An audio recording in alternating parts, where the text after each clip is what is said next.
Hello, I'm Dr. Leon Stutzman, aka Doc, with another one of these little videos designed to help you to get through these strange days in which we find ourselves, and these are strange days indeed. I'm talking this week about 8 signs of a will to fail. This came from an article that I read many years ago by a psychologist, and I thought this is so good, I'm going to develop it into a message. I shared that message on a Wednesday night and used it as a Wednesday night message many times.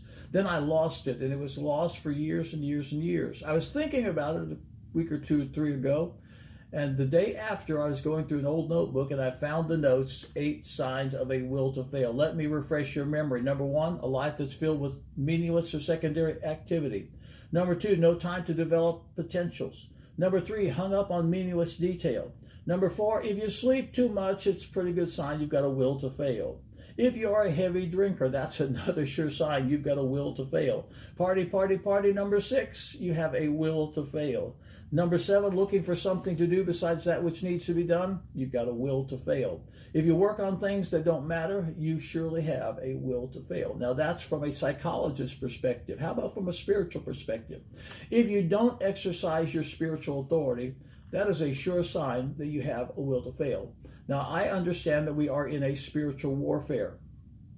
That doesn't mean that we have to take an aggressive posture all the time. It does mean that we need to know who we are, you need to know what you have, and you need to exercise the authority that's inherent within every believer.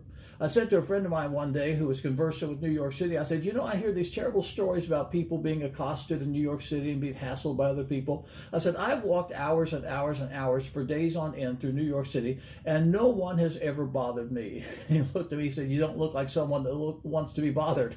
And I thought about that. That's the way that I carry myself, from a posture of authority. You have the power. Jesus said, behold, I give unto you power to tread on serpents and scorpions and over all the power of the enemy, and nothing shall by any means hurt you. Exercise your spiritual authority. A second reason that Christians fail is they're afraid of change, and Christians are afraid of change.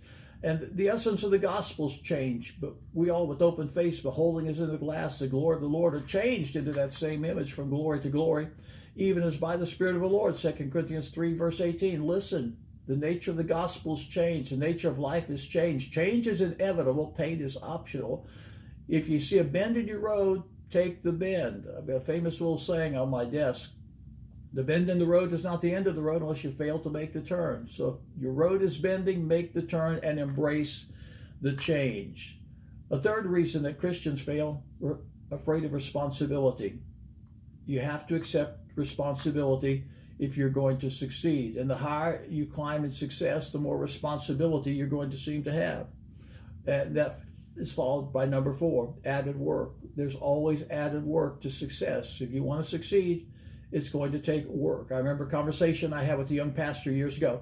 He said, I can't wait. I can't wait until I can go full time. And I said, what did you just say? He said, I can't wait until I quit my job and I go full time. I said, but what did you actually say? He said, I can't wait until I quit this job that I really don't like and I can go full time in the ministry. I said, but you didn't listen to what you're saying. He said, well, what did I say? I said full time. That implies that you have enough work to do in the ministry that it is a job and you have to get the job done. And he looked at me like I was speaking in tongues. Truth is, if you're going to be successful in ministry, you're going to work early in the morning till late at night, oftentimes 7 days a week. That's just the nature of the job of ministry. I love ministry, but it is a lot of work.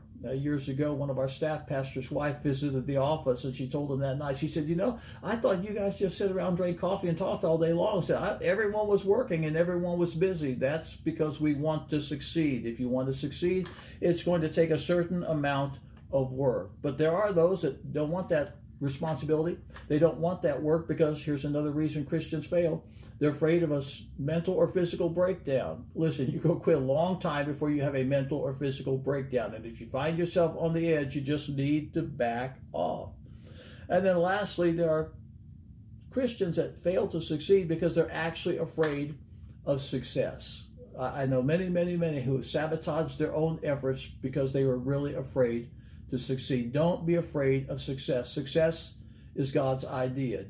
Joshua, the 1st chapter, the 8th verse, but this book of the law shall not depart out of thy mouth, but thou shalt meditate therein day and night, if thou mayest observe to do according to all that is written therein. For then shalt thou make thy way prosperous, and then shalt thou have good success. And I want you to underline that. You are the one that does the making. God provides the means. You're the one that does the making. I want to see you succeed in every area of life. This Sunday at Aspire Church, I've got a word from God that will change your life. I saw something in the Christmas stories I've never seen before.